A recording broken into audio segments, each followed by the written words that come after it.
ថែមអត់ថែមដោយសារខ្ញុំអត់ត្រូវទៅនៅផ្ទះទៅផ្សារទៅហូបអីធម្មតាខ្ញុំចូលថែម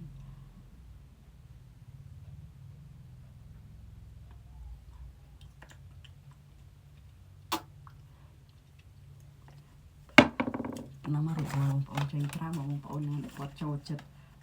បែបលក្ខណៈមិនអាស្អាតដែរខ្ជិលយូរនេះពីមុខនេះសាន់ស្រូមីនិង BB មីចារបស់ខ្ញុំចាស់អស់លៀងបងប្អូននេះថាខ្ញុំដាក់តាមកាបូបរហូតដកចោលដល់ឡើងវាសឹកពីមុខនេះជួយបងប្អូនបានស្អាតគ្រប់ពេលបាយបាយនេះថែមក្រែមបន្តិចទៀតអូខេហ្មងចាបងប្អូនទាំងអស់គ្នាការធ្វើខ្លួនរបស់ខ្ញុំមុននឹងចេញទៅក្រៅអត់មានអីច្រើនទេមានតែ3មុខនឹងឯងពេលខ្លះខ្ញុំផលតែ2មុខឯងខ្ញុំផលតែ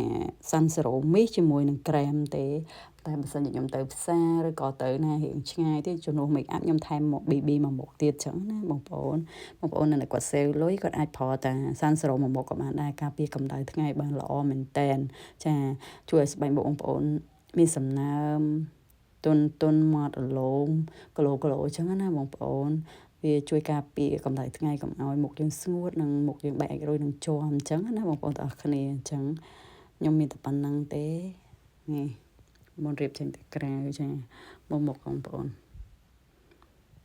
ខ្ញុំមិនសូវចេះថតចឹងបងប្អូនតែមុខរបស់ខ្ញុំចឹងប៉ុណ្ណាចាមុនយើងចេញទៅក្រៅប៉ុណ្ណាបានរួចរាល់អូខេបាយបាយបងប្អូនទាំងអស់គ្នាជួបគ្នានៅវីដេអូក្រោយណាកុំភ្លេចជួយ